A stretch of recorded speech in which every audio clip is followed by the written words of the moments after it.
사순절 중에 이 6번의 주일이 있는데, 이 첫 번째, 사순절 첫 번째 주일에 저희가 18장에서 시작을 했는데, 5번째 주일인 오늘 아직 19장에 있고, 다음 주에 또 19장을 보시게 될 것입니다.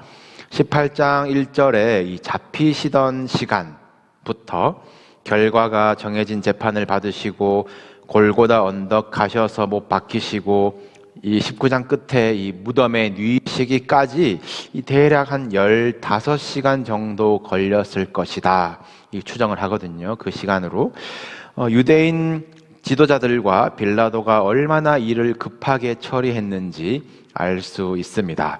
이 15시간의 사건을 6주 동안 쪼개어서 보고 있어요. 말씀 준비하기는 쉽지 않아도 이 등장인물들의 감정과 또 예수님의 표정을 좀 더 깊이 묵상할 수 있는 은혜가 있었습니다. 이 몇 주째 고난받으시는 예수님의 이야기가 마음을 무겁게 하지만, 여러분에게도 이 그날 밤 예수님을 그 말씀으로 생생히 만나는 진한 은혜가 있으시기를 바랍니다. 제가 전도사 시절에 2번에 걸쳐서 이스라엘을 한 2달 정도 이제 머문 적이 있었습니다. 싱글 때 가장 잘하는 일이 아닌가 기억이 되는데, 이 이스라엘이 오하이오의 이 4분의 1 크기거든요. 2달이면 이제 가보고 싶은 곳 이제 다 가봤던 이제 기억이 있습니다. 가시면 이제 성지라고 주장하는 자리, 또 건축물들이 참 많아요. 예를 들면 4,000년 전에 살았던 아브라함과 사라의 묘지라고 주장하는 곳, 또 3,000년 전에 다윗이 도망 다녔다던 엥게디 동굴, 또 2,000년 전에 예수님이 산상수훈을 하셨다는 자리에 세워진 교회, 또 사마리아 여인을 만나셨다는 그 우물가, 또 베드로에게 나를 사랑하느냐 물으셨다는 그 호숫가 자리. 여러분 들으시면 좀 어떻습니까? 물론 그곳에서 성경 이야기를 상상해보는 재미는 있으나, 이성적으로 생각할 때에 솔직히 이거 맞나? 이거 어떻게 맞나? 이렇게 그런 생각이 많이 방해가 되더라고요. 그런 관광지보다는 그냥 이스라엘의 흙이 이러하구나, 예수님께서 이런 땅, 이런 바람, 이런 날씨에서 거니셨겠구나, 그런 데서 감격이 더 있었던 것 같습니다. 예루살렘으로 가시면 이 상술이 더 심해요. 몇 블록도 안 되는 이 거리, 참 작은 이 타운인데, 이 온갖 기념품 가게가 그냥 양쪽으로 쫙 나와 있고요. 또 예수님이 십자가 지고 가신 길을 10몇 개의 코스로 이제 만들어 뒀습니다. 따라가다 보면은 이 벽에 움푹 이렇게 들어간 자국이 있어요. 벽에. 거기 모여 사람들이 이제 기도하고 있습니다. 이유가 예수님이 십자가를 지고 가시다가 아이고 힘들다 하시면서 벽에 손을 짚으셨는데 그 자리가 푹 들어간 거예요. 그리고 예수님의 손자국 자리다 라고 사람들을 이제 끌어모으는 관광지도 있습니다. 저도 간 김에 괜히 줄 서서 손대 보긴 했지만 좀 그렇죠. 그런 것보다는 예수님이 이 정도 오르막 언덕길을 십자가 지고 가셨겠구나, 이 길은 세월이 지나도 그대로겠지, 이 돌을 밟으셨을까, 그렇게 묵상하면서 따라 올라갔던 기억이 있습니다. 그 십자가 길, 빌라도에게 십자가형을 선고받으시고 골고다 언덕까지 십자가 지고 가신 길을 고난의 길, 비아 돌로로사라고 이제 부르죠. 이제 한 번씩 들어보셨을 것이고, 특히 성가대는 익숙하실 겁니다. 이 고난의 길을 감당하신 예수님의 모습이 복음서마다 잘 기록되어 있습니다. 로마 군인이 머리를 때리고 침을 뱉고 희롱을 하고 십자가를 지워서 끌고 가죠. 예수님은 탈진 상태이신 건지 로마 군인은 구레네 사람 시몬을 붙들어 가지고 십자가를 대신 지고 가도록 강요했습니다. 그리고 여자들은 울며 가슴을 치며 뒤를 따랐다고 해요. 그리고 십자가 좌우로는 강도 또는 행악자, 이 둘이 같이 못 박혔습니다. 예수님이 고통받으시고 죄인 취급받으시는 이 익숙한 그림을 마태, 마가, 누가복음이 공통적으로 보도하고 있어요. 그런데 오늘 읽으신 요한복음은 어떻습니까? 지난주 빌라도와 유대인 지도자들 사이에 이 힘겨루기 끝에 결국 십자가에 못 박히도록 넘겨지셨죠. 그게 16절까지였고 오늘 바로 17절부터 이어서 읽었는데 요한복음은 굉장히 쿨하게 예수께서 자기의 십자가를 지시고 해골, 골고다라는 곳에 나가시니 이것이 비아 돌로로사의 끝입니다. 요한의 눈에는 예수님이 끌려가시고 비틀거리시다가 누가 대신 들어줘서 겨우 가신 그 길이 아니에요. 예수님께서 자발적으로 또 능동적으로 자기의 십자가를 지고 나가셨습니다. 요한의 눈에는 그 십자가가 치욕스럽고 죄인 중에 한 사람으로 취급당하는 것이 아닙니다. 다른 복음서에는 좌우의 사형수들을 강도 또는 행악자로 기록을 했지만 요한은 그냥 다른 두 사람이라고 기록을 했어요. 마치 좌우의 수행원 같습니다. 좌의정, 우의정 같아요. 어떤 신학자는 이 새 십자가의 이 그림을 이 법궤 위에 이 두 천사가 날개를 펼치고 그 중앙에 임하시는 그 영광의 그림으로 보기도 합니다. 일리가 있어요. 요한복음의 별명이 영광의 책 아니겠습니까? 또 다른 복음서에는 빌라도가 죄패를 붙였다라고 하는데 요한복음을 보시면 그냥 패라고 했어요. 이 다른 단어입니다. 원어로는 티틀론, 영어의 이제 타이틀의 원어가 된다고 하는데 예수님의 타이틀이에요. 죄명이 아니라. 그 타이틀이 무엇입니까? 나사렛 예수 유대인의 왕이라는 것입니다.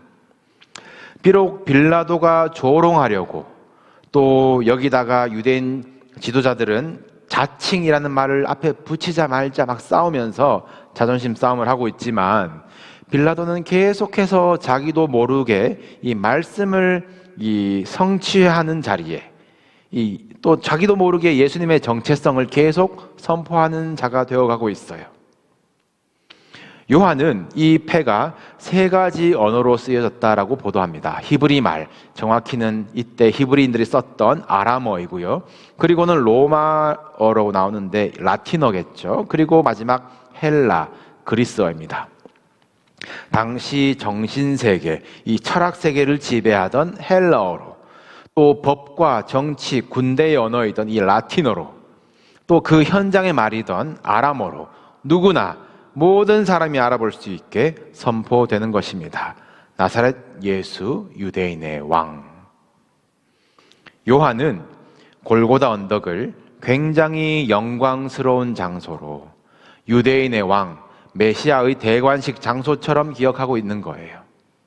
다른 복음서에 보시면 잘 아시겠지만 엘리 엘리 라마 사박다니, 나의 하나님 어찌하여 나를 버리시나이까 외치시고 마지막에 어떻게 돌아가십니까? 큰 소리를 지르시고 운명하셨던 것과는 달리 요한복음은 다음 주에 보시겠지만 점잖게 다 이루었다. 그리고 머리를 숙이시니 영원히 떠나가세요. 고통 가운데 버티시다가 힘이 다 빠져가지고 호흡이 닿아서 운명하신 것이 아니라 스스로 머리를 숙이시니 영원히 떠나가신 죽음입니다. 마치 예수님이 하나님 앞에 다 이루었습니다. 맡기신 사명 다 이루었습니다. 머리를 숙이자 십자가의 사역이 완성된 그림입니다. 감당하기 힘든 잔을 옮겨보시려다가 안 돼가지고 상황에 떠밀려가지고 붙잡혀가지고 오시게 된 십자가가 아니에요. 요한복음에서는 잡히실 때부터 그러셨죠. 잡히신 게 아니라 내가 그니라 당당히 드러내셨습니다. 자발적으로 선택하신 영광스러운 죽음이고 양들을 위해서 목숨을 바치는 선한 목자의 죽음이며 하나님의 사랑을 확증하는 독생자의 죽음입니다. 요한은 지금 예수님이 힘들어하는 것처럼 보일 만한 기록, 죄인으로 보일 만한 그림은 다 생략하고 있어요. 우리가 사순절마다 수도 없이 들었던 이 순환사들, 그 이야기가 많지만 이 십자가 아래까지 자리를 지켰던 유일한 사람, 요한. 이 요한은 무엇을 보았고 기억하고 증거하고 있는가 우리 분별해 보시면 좋겠습니다. 사순절에 많이 들어보셨던 것이 무엇입니까? 채찍이 얼마나 아픈 줄 아냐? 채찍 끝에 뭐가 달려있어가지고 살이 다 뜯긴다. 십자가 무게가 얼마나 무거운 줄 아느냐? 십자가가 얼마나 잔혹한 형벌인지, 어떻게 죽는지, 질식사니, 과출혈이니, 과학적으로 분석하기도 하고, 패션 오브 더 크라이스트 영화 아시죠? 그 영상을 보면서 우리가 막 힘든 마음으로 보고 있기도 합니다. 예수님이 당하셨던 그 고통에 굉장히 집중을 하는 것이죠. 저도 그렇게 메시지를 전하기도 했습니다. 그러나 예수님이, 천지를 창조하신 예수님이 십자가 형벌이 무서워서 벌벌 떠셨을까요? 그래서 할 수만 있으시다면 안 하게 해달라고 기도하셨을까요? 예수님이 아프고 억울하고 섭섭해서 왜 나를 버리십니까? 부르짖으셨을까요? 물론 침뱉음과 옷 벗김의 그 수치와 살이 찢기시고 피 흘리시고 손과 발에 못이 박히는 그 어마어마한 고통을 당하셨지만 예수님이 견딜 수 없어 하시던 수치는 거룩하신 분께서, 죄를 너무나 싫어하시는 분께서 세상의 모든 죄를 뒤집어 쓰셔야 됐던 그 수치입니다. 또 그 죄 때문에 이제 잠시지만 잠깐이라도 하나님과 단절되는 것이 예수님께는 너무나 상상하기 싫은 고통인 것이에요. 너가 져야 할 십자가, 너가 못 박혀야 할 십자가, 그것을 예수님이 대신 지셨다, 대신 못 박히셨다 라는 말, 맞는 말입니다. 그러나 우리가 조금 더 분명하게 기억하셔야 할 것은 예수님 덕분에 우리가 죽을 죄, 죽을 사람, 십자가 형벌을 면한 것이 아니라 예수님의 십자가 덕분에 하나님과 단절되었던 우리가 화평함을, 연합을 누린다라는 것이에요. 이것이 예수 그리스도 십자가의 공로이고 복음의 기쁜 소식인 줄로 믿습니다. 부활이 있대, 영생이 있대, 그것만이 기쁜 것이 아니라 부활해서 영생으로 살면서 무엇이 기쁜가요? 주와 함께 영원히 사는 그 소망이 우리에게 기쁨이 되는 것이에요. 그 기쁨이 충만한 부활절이 되시기를 주님의 이름으로 축복합니다.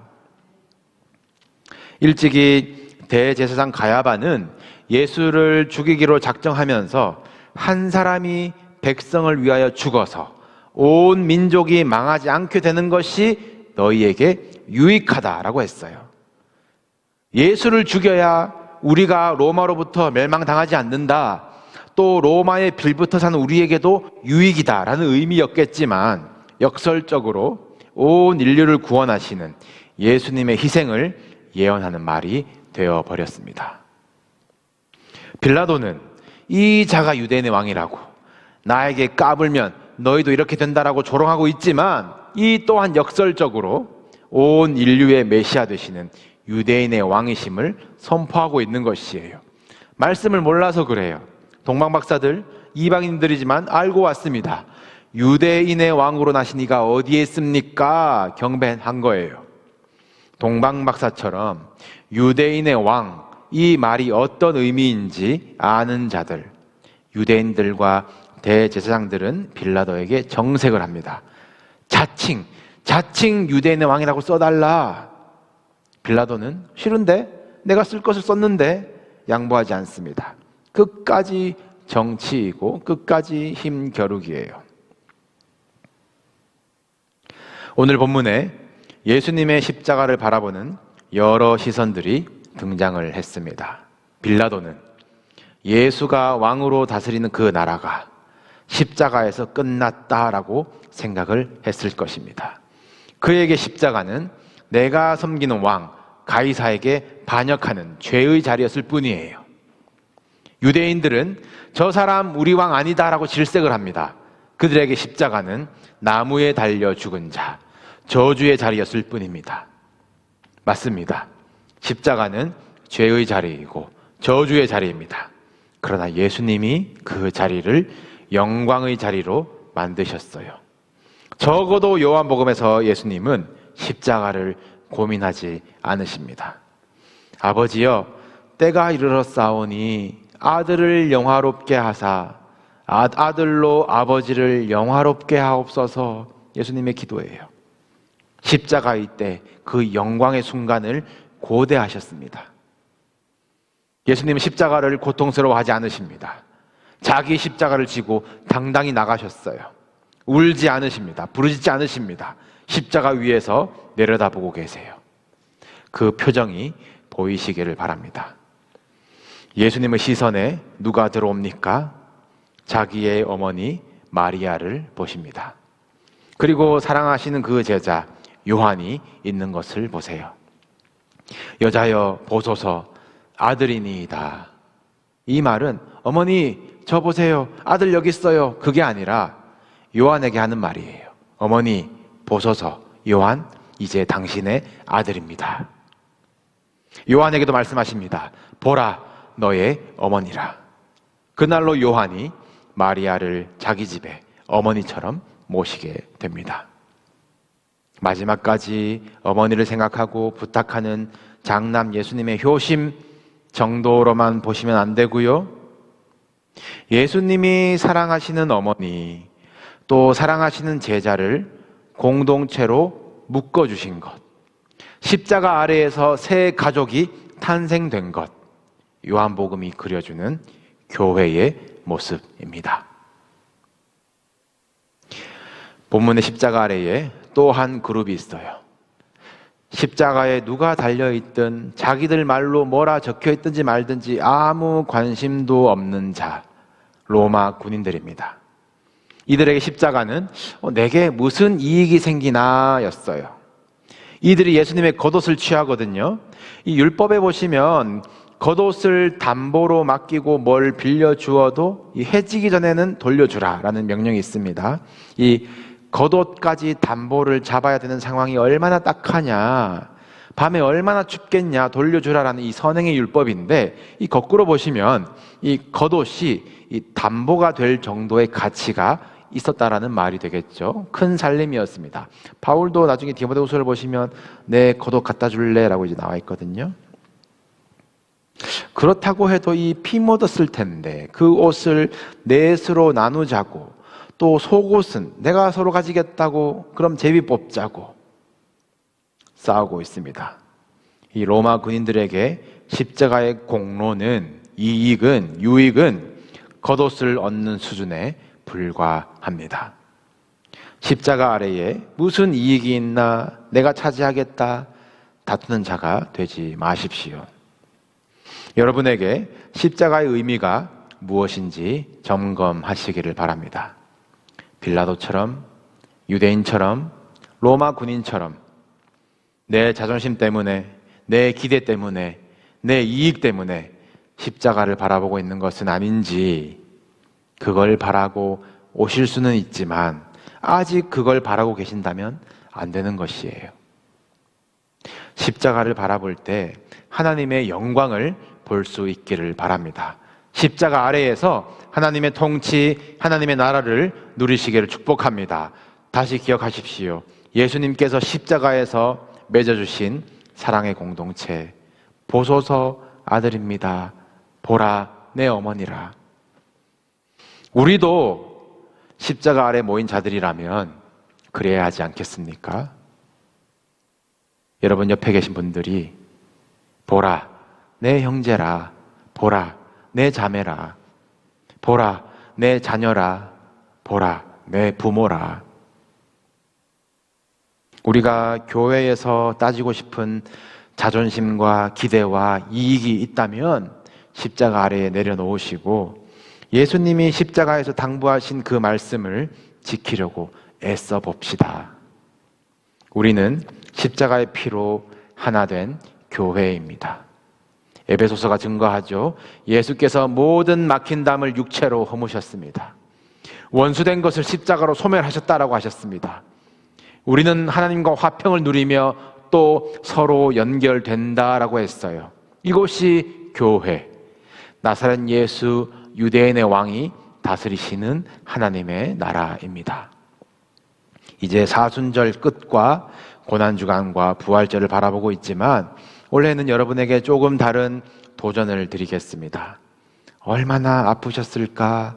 그 묵상보다는 그 십자가가 얼마나 아름다운지 그 영광의 십자가를 묵상하시기를 권면합니다. 그 영광의 십자가 앞에서 내 개인의 회개와 또 경건에서 더 성장하셔서 피로 사신 이 공동체의 회개와 회복과 또 용서와 사랑이 있는 그 부활을 우리 함께 맞이하기를 주님의 이름으로 축복합니다.